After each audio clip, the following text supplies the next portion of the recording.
მაშინ დავიწყებთ. მოგესალმებით, ტრადიციის სამეფო სასკოლო კლუბების ასოციაცია, მისევ ახორციელებს პროექტს მსოფლიო თავისუფლების ქართული ხმები, რომელიც ეძღვნება საქართველოს დამოუკიდებლობის დღეს. ამ პროექტის ფარგლებში წარმოგიდგენთ ჩვენს პოდკასტის სტუმრს ზურაბ შარაშენიძეს, რომელიც გვესაუბრება საქართველოს დამოუკიდებლობის გზაზე არსებულ გამოწვევებთან დაკავშირებით. და მინდა თქვენთან გამოვიდე პირველი კითხვით და მინდა გითხრათ, რომ თქვენს პოდკასტს როდესაც უსმენდი, შემოჩინე, რომ ქართულ საზოგადოებაზე საუბრობთ და მაინტერესებს თქვენი აზრი თუ რატო ვერ ჩამოყალიბდა ქართული საზოგადოება, როგორც სახელმწიფოებრივად მოაზროვნე საზოგადოება. კარგი კითხვით ვიწყებთ. რამე უფრო ისეთი გამახურებელი იქნებოდა, კარგი ვარა, კი ბატონო, შევიდეთ პირდაპირ დისკუსში. მოგესალმებით პირველ რიგში და ძალიან დიდი მადლობა მოწვევისთვის. მოდით, ცით როგორ არის, სასურველი იქნება რაღაც კითხვა-პასუხის რეჟიმში არ ვიყოთ, არამედ ვიმსჯელოთ, იმიტომ რომ თავარი გზავნილი, რაც თქვენთან მინდოდა მომეტან, არის ის, რომ სწორედ მაგ დისკურსში შეიძლება ჩემმა თაობამ ძალიან ბევრი, ესე ვთქვათ, ინიციატივა აიღოს, მაგრამ მგონია, რომ ტვირთი დააწვება თქვენ თაობას. რას ნიშნავს კითხვა ვერ ჩამოყალიბდა სახელმწიფოებრივად მოაზროვნე საზოგადოება? მოდით ეს წარმოვიდგინოთ, მაშინ პირიქით კი არ შევატრიალოთ, რაღაც სხვა პერსპექტივა უნდა ვუპოვოთ და ვთქვათ, რომ აი როგორ წარმოგვედგინა, რომ ჩამოყალიბებულიყო, ანუ ერთ დღეს გაგვეღვიძა ყველა და ყოფილიყავით სახელმწიფოებრივად მოაზროვნეები, თავად პროცესი. და ამ პროცესს ძალიან ღრმად აქვს ფესვი გადმული ისტორიაში და თავის მხრივ ისტორიამ სამწუხაროდ მართლა მრუდე და უღრანი გზებით გვატარა. და ამ შემთხვევაში არ ამგონია, რომ ჩვენ კითხვა უნდა დავსვათ უშუალოდ სახელმწიფოებრივად მოაზროვნეობაზე. ეს თავის მხრივ გულწრფელი რო ვიყო ცოტა გაუგებარიც არის. ანუ მაშინ აი როგორ განვმარტავთ, რას ნიშნავს სახელმწიფოებრივად მოაზროვნე ხალხი? ან ერთეული მე, აი ზურა, როგორ გავიგო ეხლა მე სახელმწიფოებრივად მოაზროვნე ვარ თუ არა ვარ სახელმწიფოებრივად მოაზროვნე? ალბათ უნდა დავსვათ კითხვა, რომ რატო ვერ ჩამოვყალიბდით პოლიტიკურ ერად. და აი თქვენთან ერთად გამოვყვეთ, ესე ვთქვათ, საქართველოს ისტორიას და ვიპოვოთ ის წერტილები, რომლებმაც სამწუხაროდ, ასე ვთქვათ, სხვა რელსებზე გადაგვიყვანა. მსჯელობა იდეაში ესეთია, მე ესე წარმომიდგენია, რომ უნდა დავიწყოთ თავად ერის სახელმწიფოს განმარტებიდან, რომელიც რეალურად იწყება, ასე ვთქვათ, ინდუსტრიული რევოლუციიდან, მე რომ მკითხოთ ინგლისიდან, მაგრამ წესით ისწავლება, რომ საფრანგეთიდან. და სულ ამ კითხვას ვსვავდი, რომ რატო საფრანგეთი, იმიტომ რომ ყველაზე რომანტიკულად იყოლება ფრანგული ისტორია, ეს არის ბანალური პასუხი, მაგრამ სინამდვილეში ალბათ იმიტომ, რომ ერის სახელმწიფოების იდეის ექსპორტიორი ხდება შემდეგ საფრანგეთი. და ნაპოლეონის დაპყრობით ომებს ძირითადად მხოლოდ ეს სამხედრო რომანტიზმის პერსპექტივიდან უყურებ და სინამდვილეში ყველაფერი, რაც აი ამ ფრანგების, ასე ვთქვათ, გადასვლით ხდება სხვადასხვა გეოგრაფიებზე, არის ფეოდალიზმის მოკლა და მაქსიმალურად, ესე ვთქვათ, პოლიტიკური სტრუქტურების, ამ პოლიტიკური ერების დაფუძნების მცდელობა. და პოლიტიკური ერი რა არის, ანუ როდის დაიბადა, ბენედიქტ ანდერსონი მიიჩნევს, რომ გაზეთთან ერთად დაიბადა და უცხოელი იყო ვეთანხმები, არ ამგონია ეს ბენედიქტის ექსკლუზივი იყოს, ფაქტია, რომ გაზეთთან ერთად დაიბადა, როდესაც სხვადასხვა ერთ გეოგრაფიაში, რაღაც პირობით, აქამდე უფრო ფეოდალურ გეოგრაფიებში, ინდუსტრიალიზაციამ მოიტანა კაპიტალიზმი, კაპიტალისტების ერთ-ერთი, ასე ვთქვათ, ბიზნეს პროექტი იყო გაზეთი, სადაც ერთი ქვეყნის სხვადასხვა წერტილში მყოფმა ადამიანებმა დაიწყეს ისტორიების კითხვა, შემდეგ პოლიტიკური ისტორიების კითხვა და რაღაც მიხვდნენ, რომ ერთის ნაწილი არის. ამ მიხვედრასთან და აღქმასთან ერთად მოდის გარკვეული სურვილები უფლებების, სურვილები მეტი ჩართულობის. ეს არის თვითონ პროცესი და წარმოიდგინეთ, რომ ჩვენ ევოლუციურად ეს ეტაპი საერთოდ გამოტოვებული გვაქვს. ხო? ან თუ არ ვწდები, ეხა არ მინდა შევწდე, დიდი შანსია შევწდე, როდის მოხდება პირველი გაზეთის გამოშვება ჩვენთან, მაგრამ სხვა თქვენ მითხარით, მაშინ შემახსენეთ. ყოველ შემთხვევაში მის თქმა მინდა, რომ პირველ დასელების ეს ქართული ნაციონალიზმი, რომელიც იბადება რუსეთის იმპერიის ტყვეობაში. და შესაბამისად იქ პოლიტიკური ნაციონალიზმისთვის სივრცე არ არსებობს. ანუ ყველაფერს ყველასთან როგორც გინდა და გიხარია ვერ ილაპარაკებ. და იბადება კულტურული ფორმით. შემდეგ ეს კულტურული ფორმა იღებს კიდევ უფრო ეს ვთქვათ ეთნიკურ მდგენელს და შემდეგ ეს ეთნიკური მდგენელი თვითონ უფრო მძიმდება, მაგრამ კარგად რო ავხსნათ რას ნიშნავს კულტურული ფორმა რა ნაციონალიზმის. ძალიან კარგი მაგალითია ილიას ეს ცნობილი ტრიადა ენა მამული სარწმუნოება. აბსოლუტურად შემთხვევით იბადება, როდესაც ილია აკრიტიკებს ერისთავის კოზლოვის თარგმანს. ეს არ არის რაღაცა პოლიტიკური მანიფესტის ნაწილი, რომელიც ილიამ დაბეჭდა და ბოლოს დაასრულა სიტყვებით ენა მამული სარწმუნოება ან განმარტა საერთოდ რა იგულისხმა ამ ტრიადაში არანაირი განმარტება ამის იბლივ არ არსებობს და უბრალოდ ყველა თაობა თავისებურად განმარტავს. ილიამ რეალურად ერისთავს დაუწუნა ქართული ენა. ცუდად წერსო რა და ეს სამი საუნჯე შემოგრჩაო ენა მამული სარწმუნოება და იქნება ამას მოუფრთხილდესო ეს შეახსენა. რაზეც თუ არ ვწდები ერისთავის პასუხი იყო, მერე იმან შეახსენა აქეთ ზრდილობა, მაგრამ ისი თქმა მინდა, აი ეს არის პირველი ქართული ნაციონალიზმის გამოხატულება.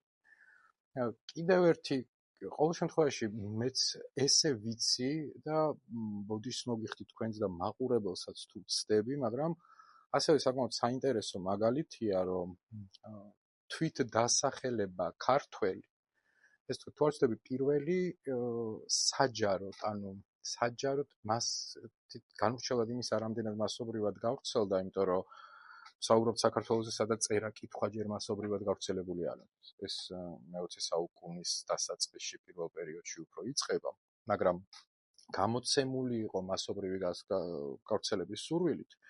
ერთ-ერთი პირველი ტექსტი, ხო ესე ვიტყვი, ერთ-ერთ პირველს ვიტყვი, იმიტომ რომ დიდი შანსია პირველი თუ სხვა იყო, სადაც თვით დასახელება ქართველი შემოდის, არის მგზავრის წერილები. ესე წერს, რომ ლელდღუნიას პირით ამბობს, რომ ოვსი რატომ ვიქნები, მოხევე ვარ მძიმე ქართველი.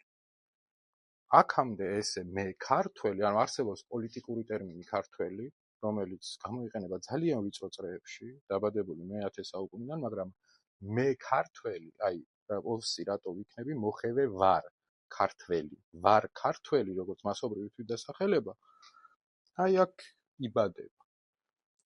და შესაბამისად ამის შემდეგ რაღაც შევარდებით პირდაპირ სოციალიზმში, სადაც ნაციონალური იდეა, როგორ არის ეს ძალიან ტოქსიკურია, იქ ხან არის, ხან არ არის, მაგრამ ფუნდამენტურად თვითონ იდეოლოგია ეწინააღმდეგება ნაციონალიზმს, იმიტომ რომ სოციალიზმი მაგას გადაგებს, რომ ზოგადად ეროვნულობა გვყოფს, ეროვნებები გვყოფს, ასე შემდეგ. მიუხედავად იმისა, რომ ხდება ხანდახან წახალისება, პირადა ჯორდანიას მიერაც ხდება, იმიტომ რომ ჭირდება ეს დამოუკიდებლობის სულისკვეთების გასამტკიცება და ამის შემდეგ პირდაპირ კომუნიზმში. უბრალოდ ისტორიულად სივრცე არ აგვაქვს, რომ შევდგეთ პოლიტიკურ ერად. ამის შემდეგ მოდის საბჭოთა კავშირის დაშლა და ეგ მომენტია, როდესაც წარმოიდგინეთ, აი ტოტალიტარული ანესთეზიიდან ბოლომდე ვერ გამოსული ხალხი უცებ აი ეს რკინის ფარდა აიხადა და ვის რა ეკუთვნის, რატო ეკუთვნის, ეს მიწა ჩემია, შენი როგორაა, ჩემია. თან აქ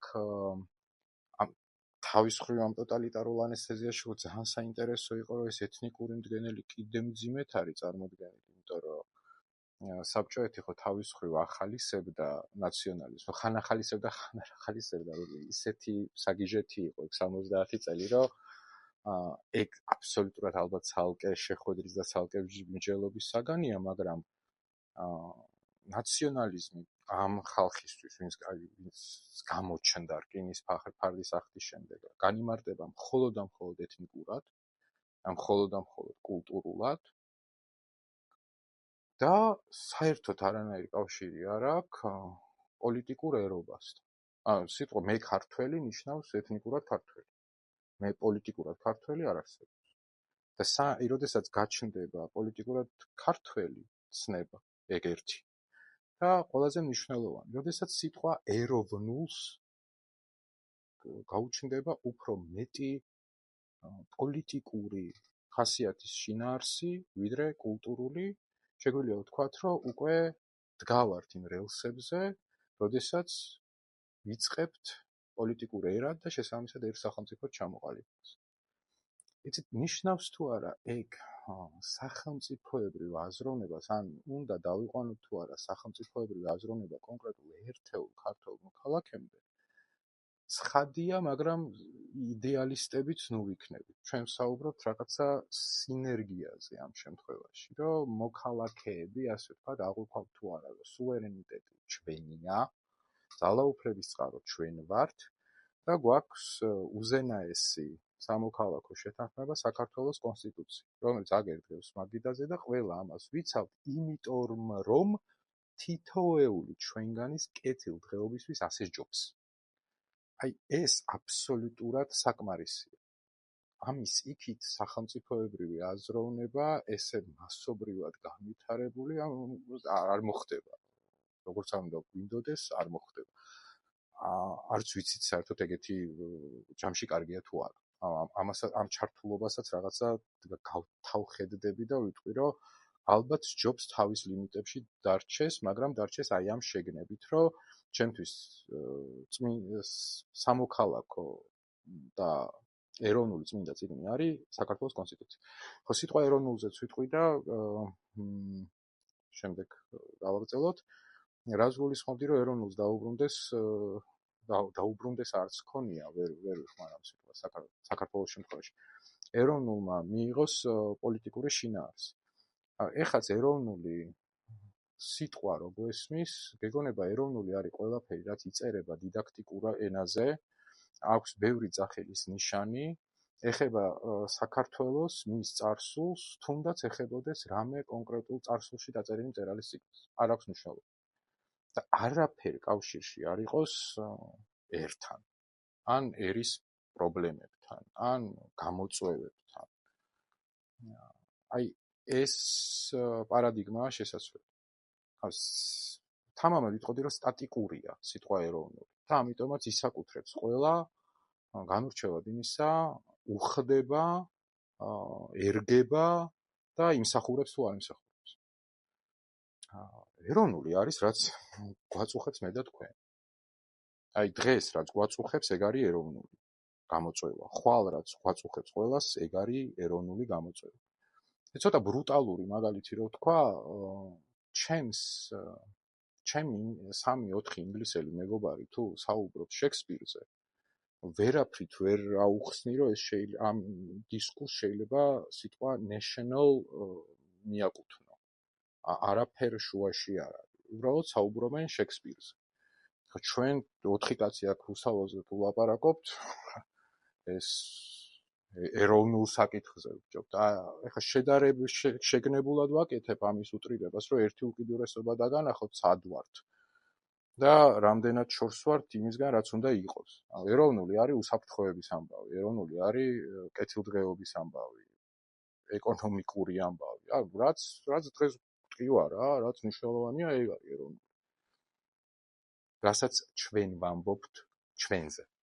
და არ გვეუბნებიან ვიღაცები, განურჩევაში იქნება ეს ხელმძღვანელობა, ვინც თავს ეძახის ხელმძღვანელობას, თუ კავკასიონის ქედს იქით რო არის და თვლის რომ ეკუთვნის ჩვენი ხელმძღვანელობა.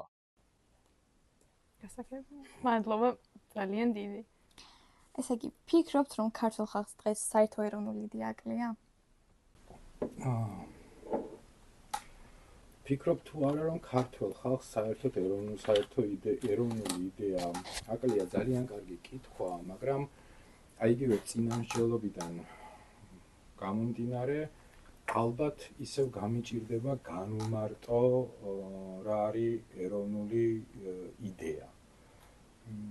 ფიქრობ, რომ ქართულ ხალხს ეროვნული იდეა კი არ აკლია, საერთოდ ეროვნული იდეების დაბანდებამდე ეროვნულობის განმარტება აკლია. რა არის თავად ეროვნულობა? იდეებზე შემდეგ ვილაპარაკოთ, იმიტომ რომ ეროვნული იდეა არ შეიძლება იყოს ერთი.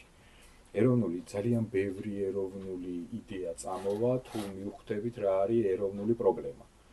იდეები ძირითადად რა არის, ხო? იდეები არის საუკეთესო იდეები არის გარკვეული გადაწყვეტები. ანუ ხედავ რაღაცას არ მოგწონს რომ ეგრეა და ფიქრობ რომ ესე უკეთესი იქნებოდა.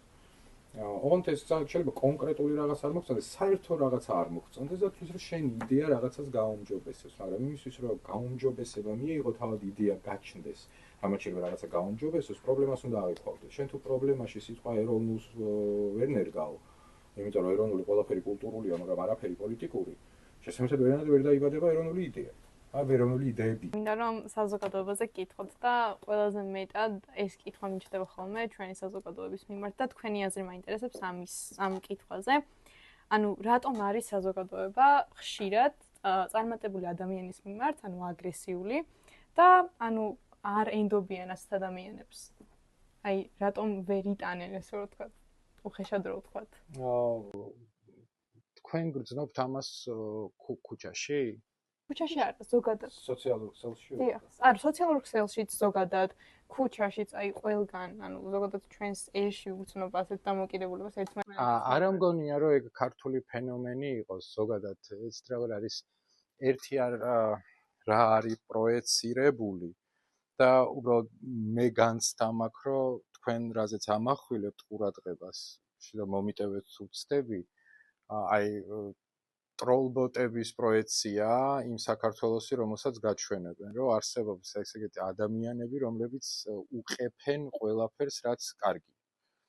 და სინამდვილეში ჯერ ერთი ზოგადად ყველა ქვეყანაში არსებობს გარკვეული სოციალური ფენა, რომელსაც საკმარისად ადევს ტვირთად თავისი ცხოვრება და უყეფს ყველაფერს.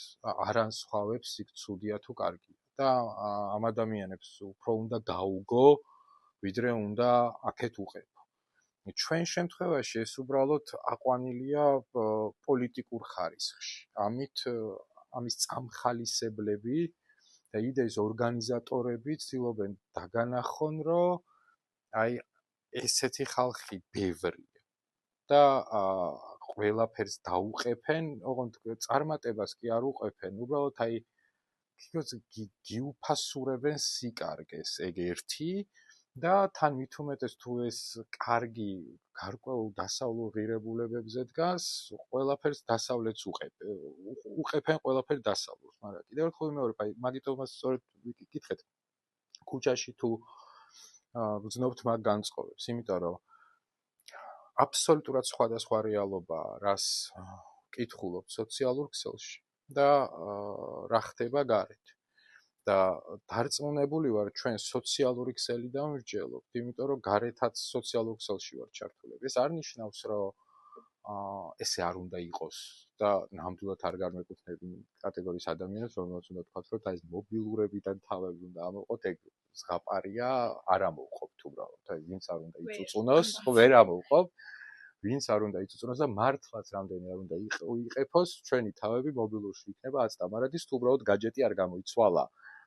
მაგრამ აი კრიტიკულ კითხვებზე, კრიტიკულ მომენტებში, როგორიც ეხა, უბრალოდ მეტად უნდა გავამახვილოთ ყურადღება იქ გარეთ რა გვესმის და მე არ გამეკუთვნები იმ კატეგორიას, რომელიც ცოტა ადამიანს ეკონტაქტება და ხუთველი რო იყო, არ მხვდებიან ეგეთი ადამიანები. ქუჩაში ვინც აი სხვის წარმატებას უყევენ.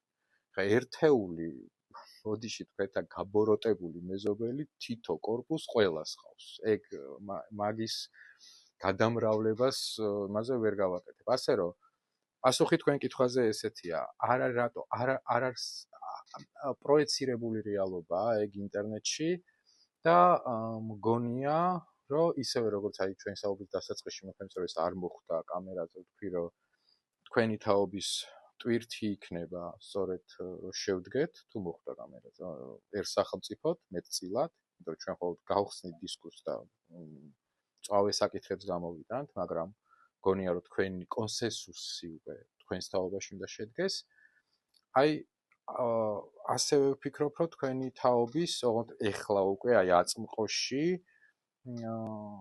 ჩართულობით მეტად დაიმსხვრევა ეგ მითი, რომ სინამდვილეში არც პოლარიზაცია სახეზეა, მაგრამ პოლარიზაცია სოციალურ ქსელში და პოლარიზაცია ქუჩაში ორი აბსოლუტურად სხვადასხვა პოლარიზაციის ხარისხია და პოლარიზაცია ქუჩაში გვაჩვენებს, რომ კონსოლიდაცია შესაძლებელია. მადლობა დინი. რა ის ერთი რამ, რაც ქართულ საზოგადოებას ყველაზე მეტად შეცვლი და უკეთესობისკენ? ეროვნულობის სწორი აღქმა. და პოლიტიკური ერის გაგება. არა, და კიდე რა. აი ეს ურთულესი ამოცანა, იმიტომ რომ მან ვიტყოდი, რომ ამაზე რთული ამოცანა რუსული ნარატივებისგან დაცლა. ოღონდ გისმენ. არა, გისმენ. ხო. ოღონდ 100%-იანი შედეგი აქ გამორიცხული. 100% დავიცალოთ რუსული ნარატივებისგან შეუძლებელია. იქიდან გამომდინარე, რომ სამწუხაროდ ფაქტია. ისე ხა არ მინდა ვიხმარო სიტყვა მთლიანად, იმიტომ რომ მე გამოკიდება იცის ხალხმა, ამიტომ ვიტყვი მეტწილად. ოღონდ ამაზე მეტი წილი აღარ შეიძლება ქართული მეცნიერება მთლიანად საბჭოთა კავშირშია შექმნილი. ასე რომ მან ფაქტია, რომ რაც იქმნებოდა, ის მისაღები იყო პოლიტიკური ცენტრისთვის და პოლიტიკური ცენტრი იყო მოსკოვი. და შესაბამისად ეს ზღვა ინფორმაციას უბრალოდ წაყვედა წაშალო ერთის მხრივ შეუულებელია, იმიტომ რომ დრო არ გეყოფა რომ სრულიად ახალი დაწერო და შეიძლება ძალიან სახიფათო ვაკუუმი მიიღო. და მეორეს მხრივ კიდე ძალიან საინტერესო რა არის, რომ შეიძლება ბოლომდე რაღაცები წასვლელი არც არის. ყოველთვის მედალს ორი მხარე აქვს. მაგრამ ვფიქრობ, ეტაპობრივად ძალიან მიზანმიმართულად და ძალიან შეგნებულად ვიღაცა უნდა გაყვეს, ვიღაცაში ერთეულებს არ გულისხმობ, ალბათ მთელი კორპუსი ადამიანების, რომლებიც ეს იქნება ყველაზე დიდი, ყველაზე სასარგებლო რამ ჩვენთვის, რომელიც ძალიან ეტაპობრივად გააქრობენ საბჭოთა ნარატივებს იმ ჩანაწერებიდან, რომლებიც ჯამში ქმნიან ჩვენს აღქმას. სანამ დავასრულებთ ჩვენს საუბარს, მინდა ვთქვა, რომ როგორც ვიცით უკვე თქვენ პარტიას ქმნით და ჩემი კითხვა იქნებოდა, რა არის თქვენი მიზნები? აი რას გააკეთებთ და რას შეცვლით, ესე რომ ვთქვათ, ჩვენს ქვეყანაში? ძალიან გულწრფელი ვიქნები, რომ სურვილიც მექნება, რომ პირველი სურვილი მიზანი, იმიტომ რომ როგორ არის იცით, ხა პოლიტიკა და მიზანი ორი სიტყვა, როდესაც იდება მაგიდაზე, მაქს ვებერი განმარტავს, რომ სწრაფვაა ძალაუფლებისკენ, მაგრამ ეს ყოველდღიურობამდე რომ დავიყვანოთ, ჩემი სურვილი იქნება, რომ თუ ვინმე გადაწყვიტავს პოლიტიკურ აქტივობას, ასე ვთქვათ, პოლიტიკაში წამოწყებით საქმიანობას, პოლიტიკურ ენტერპრენიორშიპს, მოდი ესე ვთქვათ. მიზნებზე საუბარი არ დაიწყოს იმ დროის მონაკვეთიდან, რომელიც ჯერ არ დამდგარა და უკვე ხელისუფლებაშია და რაღაცებს ცulis. არაბეთ მიზნად დაისახოს ის, რომ საერთოდ პოლიტიკურად უნდა დაიბადოს. ჩემი პირადად და გუნდის მიზანიც ეხლა არის პოლიტიკური დაბადება. ჩვენ თავიდანვე გვქონდა ეგეთი სურვილიც და დათქმაც, რომ გვინდოდა, რომ პარტიის დაფუძნება არ ყოფილიყო უბრალოდ ფურცლის დარეგისტრირება იუსტიციის სახლში და შემდეგ ამ ფურცლით სიარული იქნებ ხარდამჭერი ვიპოვოთ. არამედ ყოფილიყო რაღაც ერთგვარი პროცესის ბუნებრივი ერთი ფაზის ბუნებრივი დასასრული და ახალი ფაზის ბუნებრივი დასაწყისი. ანუ დაგვეგენერირებინა პოლიტიკური შინაარსი, შეგვექმნა ამ შინაარსის გავრცელების გარკვეული მეთოდი და რომ დავწმუნდებოდით, რომ ამ შინაარსს გარკვეული რაოდენობის ხალხისთვის ეს შინაარსი საინტერესოა და მიმზიდველია, შემდეგ შეგვექმნა პოლიტიკური სუბიექტი. და მაგ შემთხვევაში ეს ფურცელი უკვე იქნებოდა მანდატი, რომ ჩვენ ამ გზის გაგრძელების, ასე ვთქვათ, ხარდაჭერა გვაქვს ხალხის.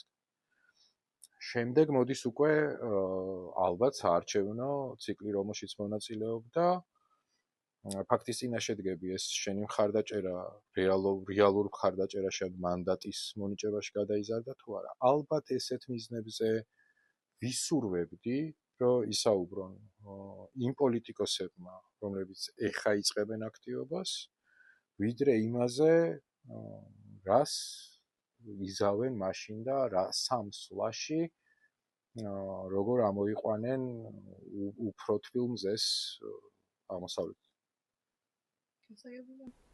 და ბოლო თვალს დაგიხევთ დღევანდელი ამ ჩვენ საუბარში, მოკლედ ანუ ჩემს თაობას, ანუ ახალგაზრდებს რა რჩევას მისცემთ? ой.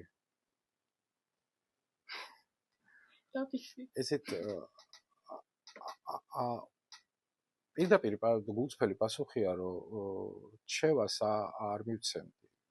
არც ზის ჩემში, არც მიყვარს ადამიანები, რომლებიც მოდიან და რჩევას გაძლევენ. განსაკუთრებით ის ადამიანები, რომლებიც წინ ამბობენ ხოლმე, რომ ეს რჩევა უფასოა, გეგონება აი კიდე აქედან მინუსში ვალი დაგეწერა და გადასახდელი.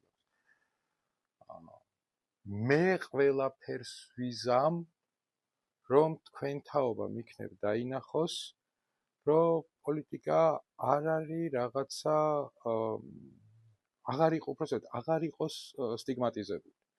არ იყოს რაღაც ტოქსიკური, რომ არა ეს მე არ მაინტერესებს, ეს ვიღაცების საქმეა, რომლებიც ხალხსტუხებით დარბიან. და მკაცრი სახეებით რაღაცებს ლაპარაკობენ, რატომღაც ჩემ კეთილდღეობაზე ლაპარაკობენ და აი ხვალ რო გავიღვიძე პირდაპირ ჩემზე აისახება, მაგრამ აი მაინც მე არ მინდა იქ ვიყო. არამედ იქნებ დაგარწმუნოთ, ოღონდ საკუთარი საკითხი დაგარწმუნოთ, რომ ჩართვა ღირს, რომ მე ვიღაცებმა რაღაცები უბრალოდ არ გადაგიწყვიტონ.